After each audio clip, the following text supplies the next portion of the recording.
औरत की बात करें तो औरत का जो सबसे बड़ा रक्षक होता है वो या तो उसके पिता या उसका भाई या बेटा या पति। यही लोग होते हैं जो उसकी हमेशा रक्षा करते हैं, सही गलत से उसे बचाते रहते हैं। लेकिन वही पुरुष कभी कभी रक्षक से भक्षक बन जाता है और उसी औरत के साथ कुछ ऐसा कर जाता है जिसकी तो शायद कभी किसी ने कल्पना भी नहीं की थी। आज जो मैं आपको कहानी सुनाने वाली हूँ, इस कहानी में एक औरत जो अपने पति को छोड़कर अपने प्रेमी के साथ बहुत ही सुंदर सपने लेकर घर से भाग जाती है, लेकिन उसका वही प्रेमी उसे ले जाकर कोठे पर बेच देता है, जिसके पहले से एक 5 साल का बेटा होता है और साथ ही उसके पेट में भी एक बच्चा होता है। और वो उस औरत को मेरठ के कबाड़ी बाजार में बेच देता है। अब तो उस औरत ने जैसे तो सारी उम्मीदें छोड़ दी थी कि वो कभी इस कोठे से बाहर भी निकलेगी, लेकिन उसका वो 5 साल का बेटा उसे उस कोठे से इस तरीके से बाहर निकालता है कि उसे सुनने के बाद हर इंसान की आंखों में आंसू आना लाजमी है। एक मात्र 5 साल का बच्चा, क्या हम उम्मीद कर सकते हैं कि वो बच्चा अपनी माँ को कैसे उस कोठे से बाहर निकालता है? आज की जो कहानी है, जब आप इसे सुनेंगे तो आपकी भी आंखों में आंसू आ जाएंगे।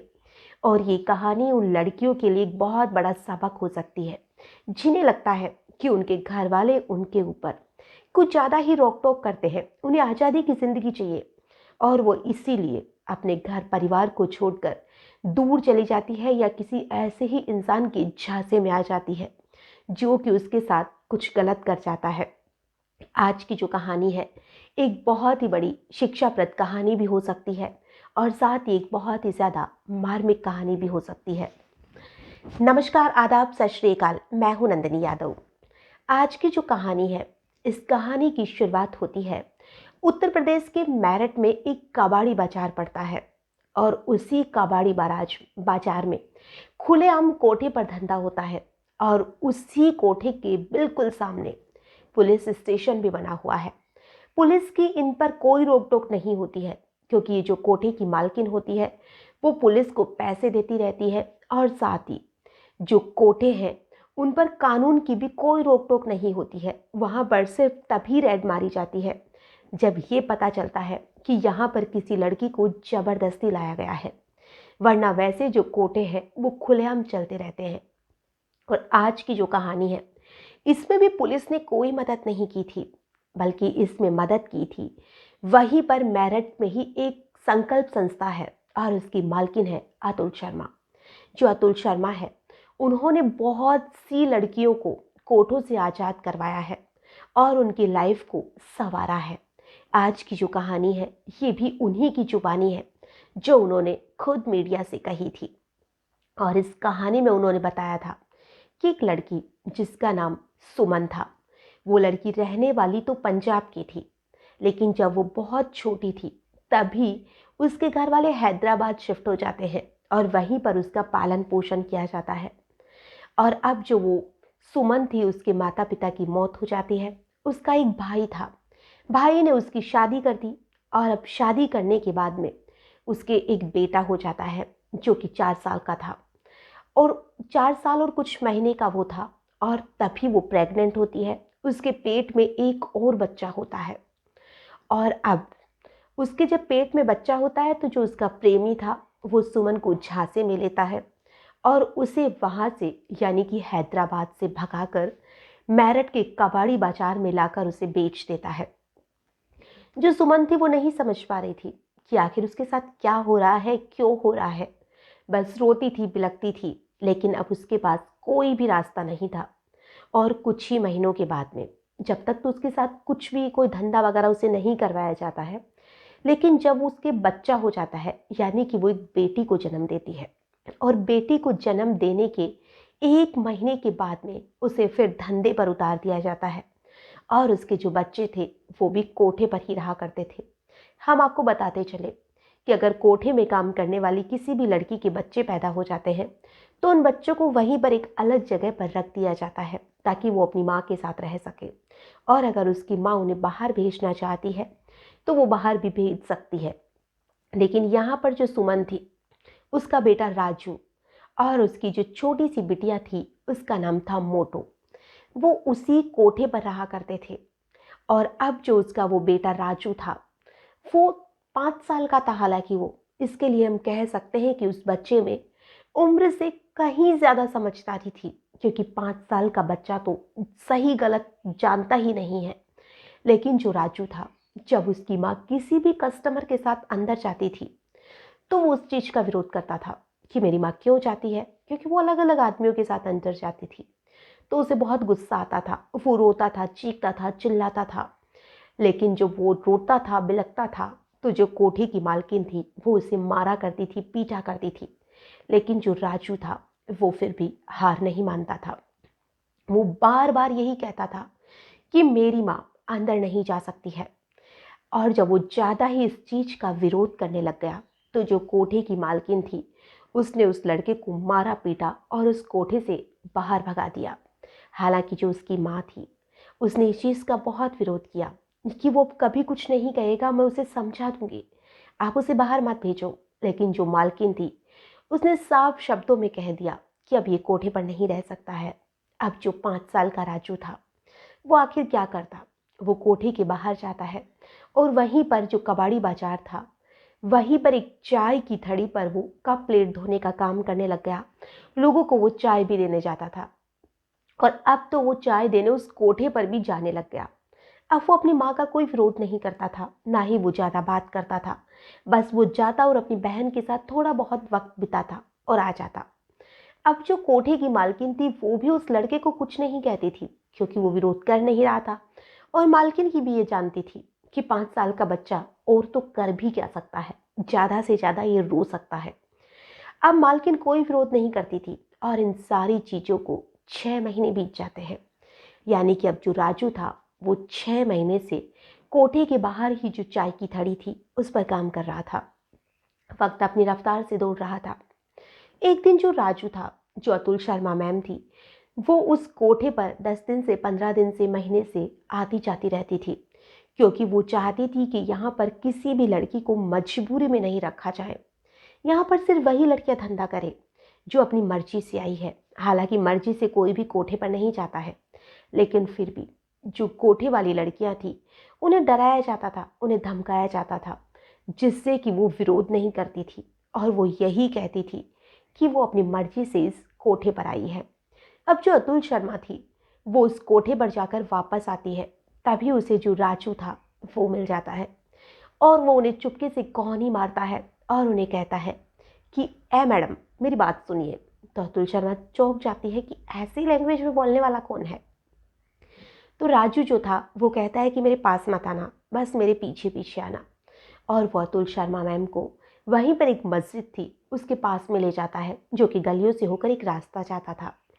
और वहां पर जाकर वो उनसे हाथ जोड़ता है, उनके पांव पकड़ता है कि मैडम प्लीज मेरी माँ और मेरी मोटो को इस कोठे से बाहर निकाल दो। तो अतुल शर्मा जो थी वो कहती है कि कौन है मोटो, कौन, तुम्हारी माँ कहाँ है। तो वो कहता है कि जो ये कोटा है इसी में मेरी माँ को जबरदस्ती रखा गया है, और साथ ही जो मेरी बहन है, छोटी सी है, 8-9 महीने की प्यारी सी बच्ची है, मैं उसे प्यार से मोटू कहता हूँ, वो मोटी सी गोल मटोल सी है, तो आप उसे बाहर निकाल दो। तो जो अतुल शर्मा थी वो उस बच्चे को विश्वास दिलाती है कि मैं जितना भी हो सकेगा तुम्हारी मदद करूंगी, लेकिन क्या तुम्हारी माँ इस कोठे से बाहर निकलेगी। राजू कहता है कि हाँ मैडम, मेरी माँ वहां से निकलने के लिए तैयार है और मेरी माँ ने ही कहा है कि मैं आपसे बात करूं। तो जो अतुल शर्मा थे उन्होंने कहा कि तुमने मुझे पहचाना कैसे। तो राजू ने कहा कि मैडम, मेरी माँ ने कहा था कि जो लाल बालों वाली मैडम आएगी वही हमारी मदद कर सकती है। और जो अतुल शर्मा थी अब तो उसकी आंखों में भी आंसू थे कि 5 साल का बच्चा अपनी माँ और अपनी बहन को निकालने के लिए कितना बेचैन है, कितनी कोशिश कर रहा है वो। तो उसने कहा कि मैं जरूर तुम्हारी मदद करूंगी, लेकिन 1-2 दिन रुक जाओ। तो जो राजू था वो कहता है कि नहीं मैडम, वक्त नहीं है ज्यादा, आप आज सुबह 4 बजे आ जाना। तो जो अतुल शर्मा थी वो कहती है कि 4 बजे तुम्हारी माँ आखिर कैसे बाहर निकलेगी, तुम्हारी माँ तो अंदर है, वहां ताला लगा हुआ है। तो वो कहता है कि मेरी माँ से मेरी सारी बात हो चुकी है। वो बाहर निकल जाएगी, उन्हें पता है चाबियाँ कहाँ है, वो सारा अरेंजमेंट कर लेगी। बस आप मेरी माँ को यहाँ से लेकर कहीं दूर चले जाना जिससे ये लोग पकड़ ना सके। तो जो अतुल शर्मा थी, उन्होंने उस बच्चे पर विश्वास किया, जो कि वाकई में सैल्यूट करने लायक है। क्योंकि 5 साल के बच्चे पर जल्दी से तो कोई विश्वास भी नहीं करता है कि सुबह 4 बजे उसकी माँ बाहर आएगी और वो बच्चा उसे निकाल लाएगा। क्योंकि उस बच्चे ने कहा था कि मैं मेरी माँ को 4 बजे बाहर निकालूंगा। अब जो अतुल शर्मा थे, उसने कहा ठीक है। अतुल शर्मा की जो टीम थी, जो इन सभी के लिए काम करती है, इन औरतों को बचाने का काम करती है, वो सभी लोग उसी कोठे के बाहर जो जगह बनी हुई है, वहीं पर बाहर सोने, बहुत से भिखारी लोग सोते रहते हैं वहाँ पे, तो वो भी चादर ओढ़कर वहीं जस्ट कोठे के नीचे जो सीढ़ियाँ उतरती है, कोई वहाँ सो जाता है तो कोई आसपास में सो जाता है। अब सुबह जो अतुल शर्मा थी, उन्होंने जो अपने साथ काम करने वाला एक लड़का गौरव था, उसे फ़ोन किया कि तुम पूरी तरह से तैयार रहना। तो गौरव 4 बजे अतुल शर्मा को फ़ोन करता है कि मैडम, सीढ़ियों से आहट हो रही है, शायद कोई आ रहा है। अब जो अतुल शर्मा थी, वो भी वहाँ पर 4 बजे के आसपास पहुँच जाती है। और अब पहले से ही उन्होंने पूरा अरेंजमेंट कर रखा था। एक लड़के ने बाइक स्टार्ट की। जैसे ही उस लड़के की माँ नीचे उतरती है, अतुल शर्मा ने कहा तुम इसे लेकर भाग जाओ, पीछे का मैं संभाल लूँगी। अब वो उसे लेकर भाग जाता है। तो जो अतुल शर्मा थी, वो कहती है, जो राजू था उसे कहती है कि बेटा तुम भी दूसरे बाइक पर बैठो और तुम भी यहाँ से भागो। तो वो कहता है कि नहीं मैडम, जब तक मेरी बहन मोटो नहीं आएगी मैं नहीं भागूंगा। तो अतुल शर्मा ने कहा कि मोटो को बचाने की जिम्मेदारी मेरी है, उस बच्ची को तो मैं इस कोठे से बाहर निकाल लूंगी, तुम भागो यहाँ से। तो वो कहता है नहीं मैडम, मोटो के बिना नहीं भाग सकता। अब जो अतुल शर्मा थी, उसकी आंखों में भी आंसू थे कि एक छोटा सा बच्चा, 5 साल का बच्चा, जो अपनी बहन और माँ को बचाने के लिए क्या नहीं कर रहा।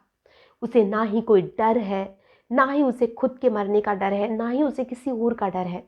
बस उसमें एक जुनून सवार है कि वो अपनी माँ को इस कोठे से बाहर निकालेगा, अपनी बहन को इस कोठे से बाहर निकालेगा। उसकी माँ तो बाइक पर बैठकर चली गई। अब जो अतुल शर्मा थी, वो कोठे पर जाती है और उस बच्ची को मांगती है। जहाँ पर जो कोठे की मालकिन थी, अब वहाँ पर बहुत ज़्यादा हंगामा हो चुका था क्योंकि सभी लोग जाग चुके थे। अब उस बच्ची को देने से इनकार कर देती है और अतुल शर्मा से कहती है कि मैडम आपको तो मैं देख लूँगी। तो अतुल शर्मा कहती है कि ठीक है, तुम देखना हो, जो भी करना हो बाद में करना, पहले तो बच्ची को दो। उस बच्ची को वहाँ से लाया जाता है, उस मासूम से राजू के हवाले किया जाता है। और जब राजू को उसके हवाले किया जाता है, राजू रोने लगता है, अपनी छोटी सी प्यारी सी बहन को अपने सीने से लगाता है और कहता है मोटो, रो मत, देख तेरे भाई ने तुझे बाहर निकाल ही लिया, देख तेरी माँ को और तुझे आज आज़ाद करा ही दिया। अब जो अतुल शर्मा थी, उनकी टीम थी, हर एक आदमी बस राजू को देख रहा था, उसकी बहन को देख रहा था जो लगातार रोई जा रही थी।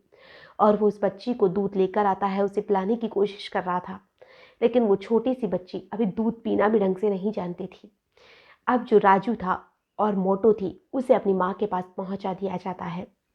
और जो उन दोनों माँ बच्चियों को जब पूछा गया कि तुम्हारे घर वालों ने तुम्हें ढूंढने की कोशिश क्यों नहीं की, तुम यहाँ पर कैसे पहुंची, तो जो सुमन थी वो कहती है कि मेरी शादी हो चुकी थी, मेरे राजू हो चुका था, मैं प्रेग्नेंट थी, तभी मेरी एक लड़के से दोस्ती हो जाती है और वो मुझे एक अच्छी ज़िंदगी का झांसा देता है और वो मुझे यहाँ लाकर इसी कबाड़ी बाजार में बेच देता है। और वो खुद नहीं जानती थी कि उसके साथ कुछ ऐसा होने वाला है। वो उस लड़की पर बहुत ज़्यादा विश्वास करने लग गई थी, लेकिन उसने उसके विश्वास को तोड़ दिया।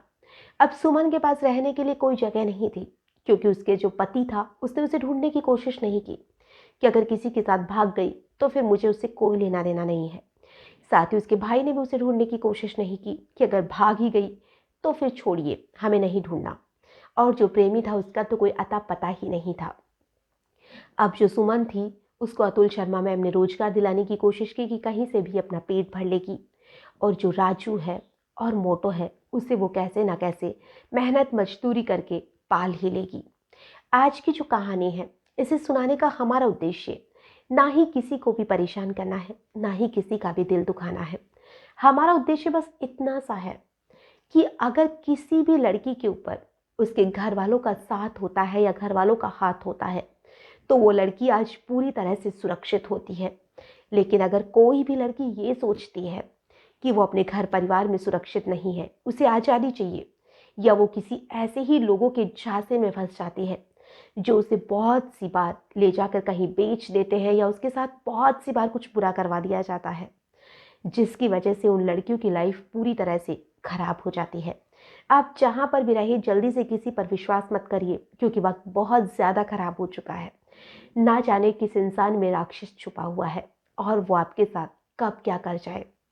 तो आप जहाँ पर भी रहे, सुरक्षित रहिए, अपना भी ख्याल रखें, अपनों का भी ख्याल रखें। आज के लिए बस इतना ही, फिर मिलेंगे किसी नई घटना के साथ। तब तक के लिए नमस्कार।